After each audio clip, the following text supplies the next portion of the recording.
معزز حاضرین، اللہ رب العالمین نے انسانوں کی تخلیق فرمائی اور انسان کے دل و دماغ میں مختلف خواہشات کو بھی اللہ تعالیٰ نے پیدا فرمایا، مختلف فطری تقاضوں کو بھی اللہ تعالیٰ نے پیدا فرمایا، اور ان خواہشات اور ان فطری تقاضوں کو پورا کرنے کے لیے اللہ رب العالمین نے مختلف جائز اسباب و ذرائع کو بھی پیدا فرمایا۔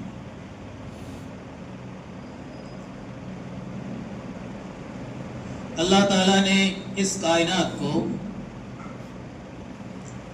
ایک مرد اور ایک عورت سے بسایا ہے، جسے ہم انسان کہتے ہیں، بشریت کہتے ہیں، اور یہ سب سے بہترین مخلوق ہے۔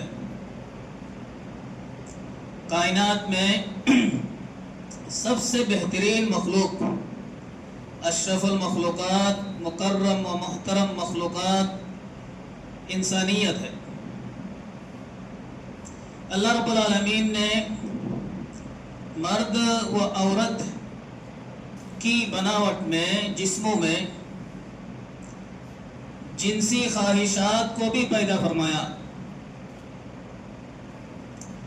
اور اس کی تکمیل کے لیے جائز طریقے بھی اللہ رب العالمین نے مہیا فرمائے۔ اللہ تعالیٰ نے فرمایا کہ وَلَقَدْ أَرْسَلْنَا رُسُلًا مِّن قَبْلِكَ وَجَعَلْنَا لَهُمْ أَزْوَاجًا وَذُرِّيَّةً۔ اے محمد صلی اللہ علیہ وسلم، آپ سے پہلے ہم نے جتنے انبیاء بھیجے ہیں ان سب نے شادیاں کی ہے، ان کے پاس بیویاں تھیں، انہوں نے نکاح کیا ہے۔ چنانچہ اسی سنت کو جاری رکھتے ہوئے جناب محمد رسول اللہ صلی اللہ علیہ وسلم نے بھی نکاح فرمایا اور کہا کہ النکاح من سنتی، نکاح میری سنت ہے، فمن رغب عن سنتی فلیس منی، جو شخص اس نکاح سے، اس طریقے سے، اس شادی سے بھاگے گا وہ ہمارا طریقہ نہیں ہے۔ ایک بات تو صاف ہو گئی، نکاح دین کا ایک اہم جز ہے۔ جو لوگ نکاح نہیں کرتے ہیں اور یہ باور کرانے کی کوشش کرتے ہیں کہ ہم نے قوم و ملت کے لیے نکاح نہیں کیا، یہ غلط اور غلط تصور ہے۔ اس طرح کے واقعات دور رسالت صلی اللہ علیہ وسلم میں بھی آئے ہیں۔ 3 صحابی کا واقعہ بہت مشہور واقعہ ہے۔ ان میں سے ایک نے کہا تھا کہ میں نکاح نہیں کروں گا تاکہ زیادہ سے زیادہ عبادت کرو، متقی بن جاؤ، پرہیزگار بن جاؤ۔ اللہ کے رسول صلی اللہ علیہ وسلم کو علم ہوا، اللہ کے رسول نے ان تینوں سے پوچھا کیا تم نے ایسی بات کی ہے؟ کہا اللہ کے رسول ہم نے کی۔ اللہ کے رسول نے فرمایا، تلقین فرمائی، وارننگ دی کہ سب سے زیادہ متقی پرہیزگار تم میں سے میں ہوں، اور سب سے زیادہ میں اللہ سے ڈرنے والا ہوں، لیکن میں نے شادیاں بھی کر رکھی ہیں، روزہ بھی رکھتا ہوں، افطار بھی کرتا ہوں، توڑتا بھی ہوں، رات کو جاگتا بھی ہوں، سوتا بھی ہوں، اور میں نے شادیاں بھی کر رکھی ہے اور میرے پاس بال بچے بھی۔ تو یہ نکاح انسانی زندگی کی ایک ضرورت ہے، اس کے بغیر یہ زندگی نامکمل ہے۔ نہ تو مرد کو سکون مل سکتا ہے، نہ تو عورت کو سکون مل سکتا ہے۔ نکاح کے بغیر زندگی اجیرن رہتی، یہ بات سب کو معلوم ہے۔ لیکن آج کے جمعے میں جو سب سے اہم بات، ایک اہم نقطہ انشاءاللہ میں پیش کرنے کی کوشش کروں گا، وہ یہ ہے کہ